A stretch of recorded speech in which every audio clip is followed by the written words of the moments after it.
When things broke, no one asked for help. They reached into a pocket.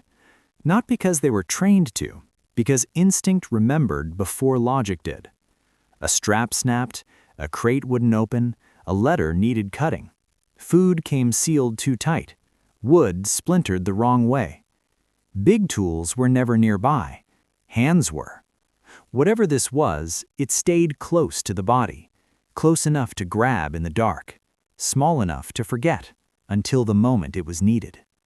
In camps, in kitchens, on ships, and in foxholes, it appeared without ceremony, quiet, unremarkable, always present. It didn't look like survival. It looked ordinary. That was the danger. Because when systems fail, it isn't the complex things that save you. It's the object you can use without thinking. Nobody wrote about it in letters home. Nobody posed with it in photographs. Yet, again and again, when something had to be fixed, opened, cut, or made usable, this was the first thing touched. It was never used for just one thing. That was the point. In places where space was limited and weight mattered, this small object quietly replaced an entire toolbox. Not by design, but by necessity. It cut rope. It opened crates. It trimmed wood, sliced food, scraped rust, cleaned wounds. When buttons snapped, it became a needle. When nails bent, it became a lever. When metal jammed, it became a solution. No one issued instructions. People learned by watching, by borrowing, by trying once and remembering forever. The blade dulled, the handle wore smooth, the hinge loosened, and still it kept working. Because its real value wasn't sharpness, it was adaptability. In war, problems don't arrive labeled. You don't get the right tool for the right task. You get what's on you. This object thrived in that reality. It didn't demand precision. It forgave mistakes. It allowed improvisation.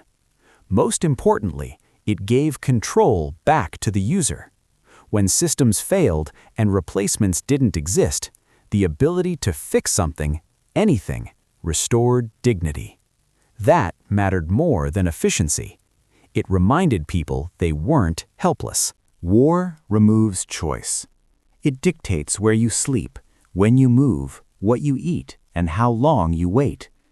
Over time, that erosion of control does more damage than fear itself. This small object pushed back, not against the war, against helplessness. When something broke, it gave a response instead of a complaint. When a task appeared, it offered action instead of delay. That mattered psychologically.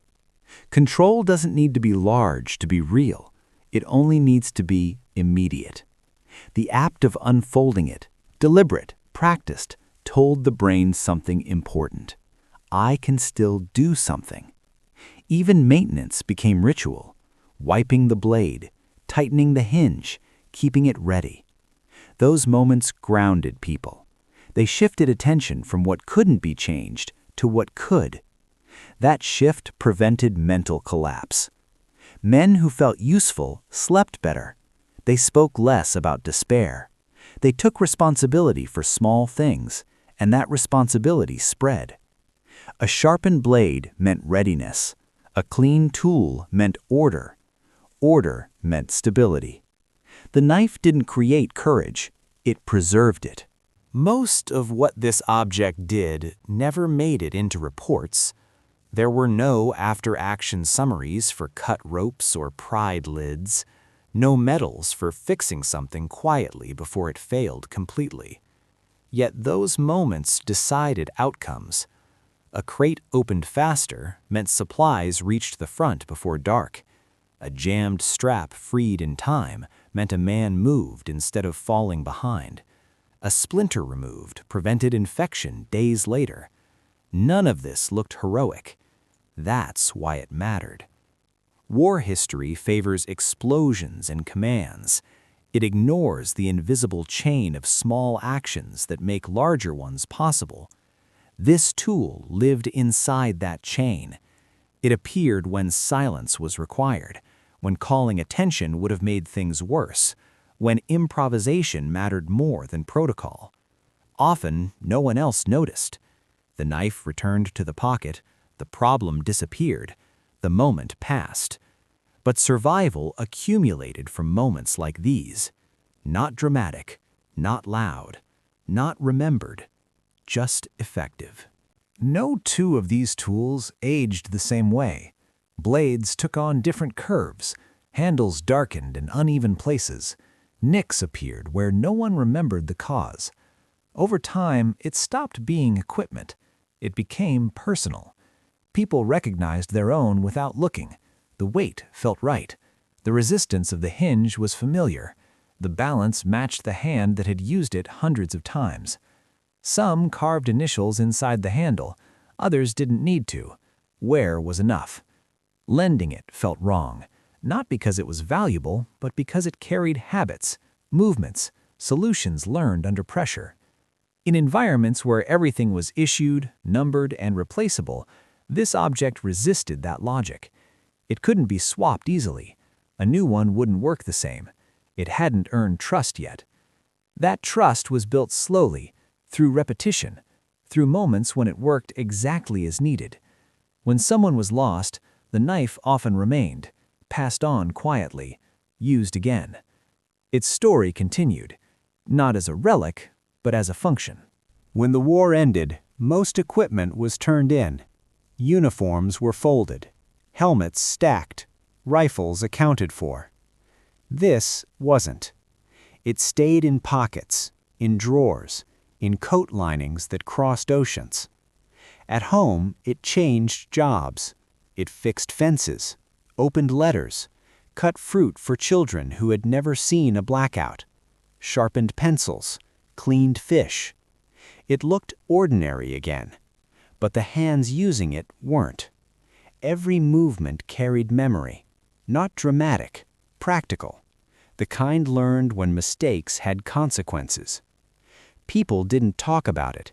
They didn't need to. The object acted as a bridge between chaos and routine, between urgency and patience. In peacetime, it taught restraint. Not every problem required force. Sometimes it just needed care. Over years, it aged further, passed down, rediscovered.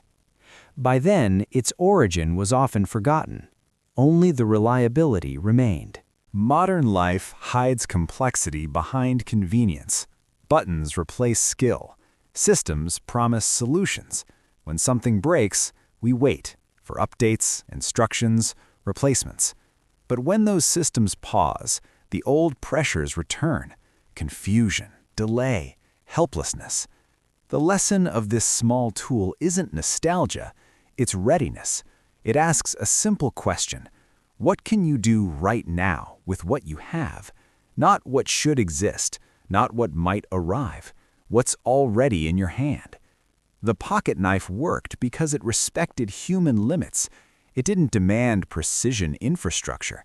It assumed failure and adapted to it. That's why it lasted. In disasters, power outages, and supply shortages, the same pattern appears. The people who cope best aren't the ones with the most equipment. They're the ones with tools they understand deeply, tools that invite action instead of waiting. The knife didn't solve problems. It kept problems from becoming crises. That difference still matters.